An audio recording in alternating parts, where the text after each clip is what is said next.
1943. The Germans have occupied the country. Local guerrillas have blown up the bridges. In a village near Sparta, the Germans order a mayor to repair the bridges. He refuses.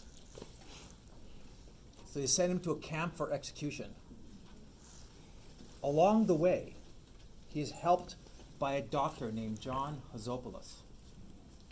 The mayor tells the doctor as he is fleeing, "If I survive, I will have a son and I will name him after you, and you will baptize him." That mayor was my paternal grandfather and the man that I was named after, Tasso Meliodas. And he kept his promise to the doctor. On May 24th, 1945, 17 days after the surrender of the Germans, a rambunctious John Meliodas was born. Little John grew up in a tumultuous time. Greece, having just finished the ravages of World War II, entered its darkest hour as the Civil War raged for an additional 5 years. The country resembled more tribal Afghanistan than modern-day Mykonos. Oblivious to it all, little John was known for his dazzling wing play on the soccer field and his pugnacious nature, always getting into fights and trouble on the playground. My father also possessed a rare brain. He was able to do mathematics at grade levels beyond his peers. As one of the few kids recommended to go to high school, he encountered his first harsh realities of human nature. All the poor kids seemed to fail the classes where the grading was subjective. So math became his true north. It was the only course where objective merit couldn't be disputed. The right answer was the right answer. They could not take that away from me, he would tell me. It was his free will. He'd get 100% on math, and he'd fail every other class, and he was proud of that.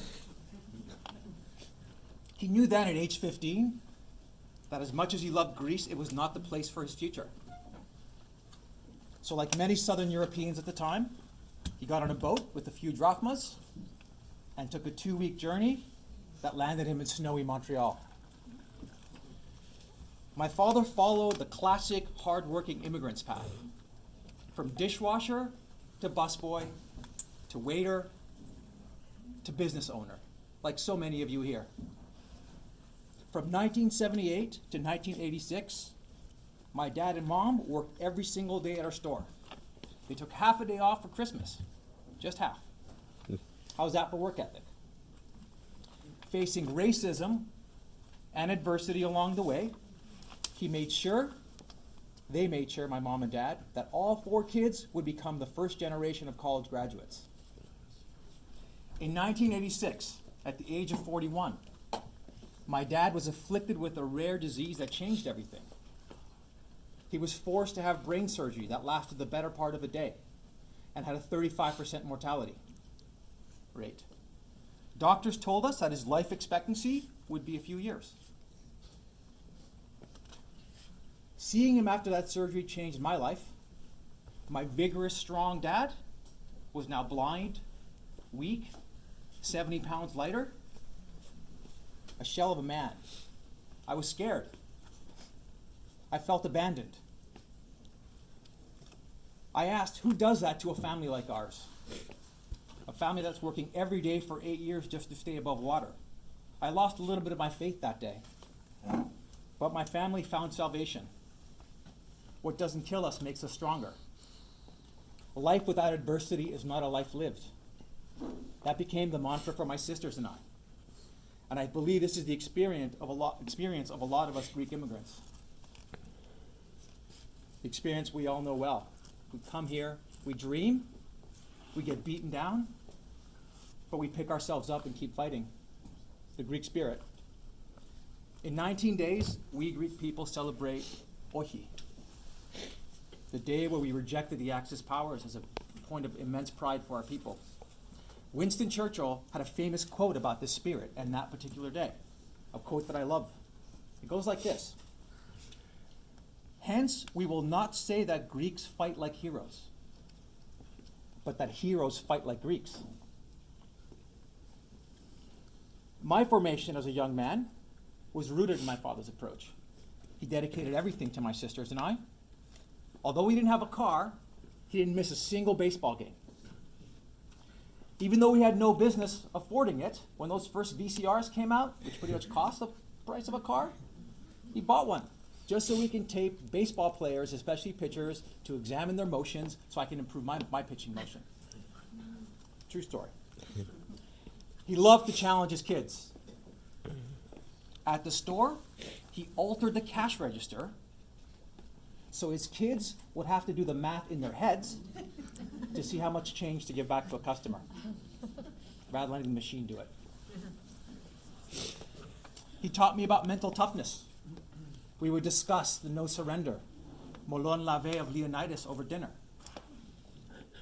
And the fact that, just like my big fat Greek wedding, that almost every word in the language is based off of Greek, of course, like always. He told me that anything I do, I should do with excellence. Don't do it half-assed. This is called arete, I later found out, and the foundation of what made ancient Greek culture peerless. He taught me that success is because of lots of deliberate practice and hard work, not because of natural ability. And my dad would tell me that I don't compete with other men. I compete only with myself, instilling a mindset that there's no ceiling in life. In his later years, my father lived in the sublime. He saw infinite beauty in seemingly small things. When I was 9 years old, he took me to Greece to say bye to his mother, my grandmother, Maria. And one day she was very sick, so we went for a walk. And we spent the day, the better part of the day, at a fig tree. And it was September, so it was full ripeness. And he would spend all his time explaining to me the ripeness of a perfect fig and how beautiful that was. We were growing up, we went to Greece one summer, but he dreamed of going to Greece in the winter so he could see the beauty of Taigetos, the mountain that he grew up as a boy, and with its snow-covered glory. He taught us the specialness of the first tomato of the season. He reveled in the fresh air of my mother's village, Chrysafa. He loved his peach blossoms in the spring and would ask my mother and sisters every day how many blossoms were on the tree. A story that has stuck with me for many years and sticks to me to this day, and I tell a lot of my friends this story. I remember a rich, arrogant customer walking into our store. And to my parents' surprise, they bought Weston white bread and canned beans for dinner. These millionaires didn't seem so happy. I vividly remember that night at dinner while we feasted on the perfect Greek summer salad, tomatoes and cucumbers from the garden, olive oil from our ancestral groves, fantastic barrel feta. Even though we were humble and poor, my dad asks us, who's the millionaire now? And that was sublime. My sister told me a story this morning that she said I should mention. I was not there for it, but she was. We were at the store and a man comes in and he tells us how he has no money for food, no food tonight. And he has 3 children to feed.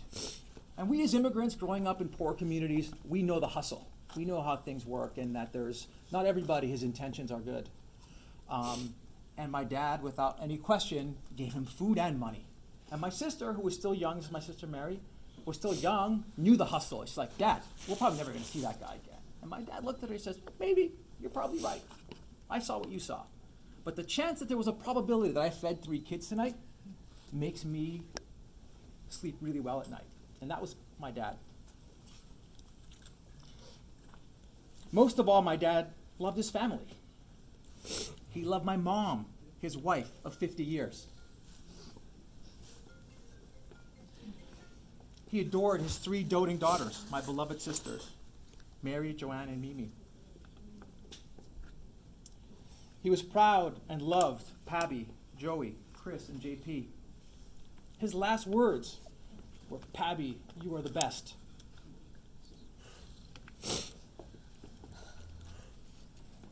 His most prized treasures were his 3 grandkids.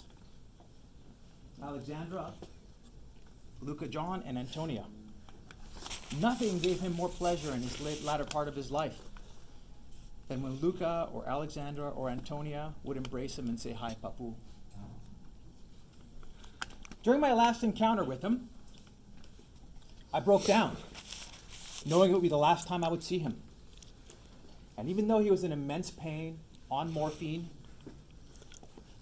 hanging on by a string, his hands tied down so he wouldn't hurt himself or pull out the wires in his body, he managed to reach over to comfort me and said, "Don't cry, Tasso.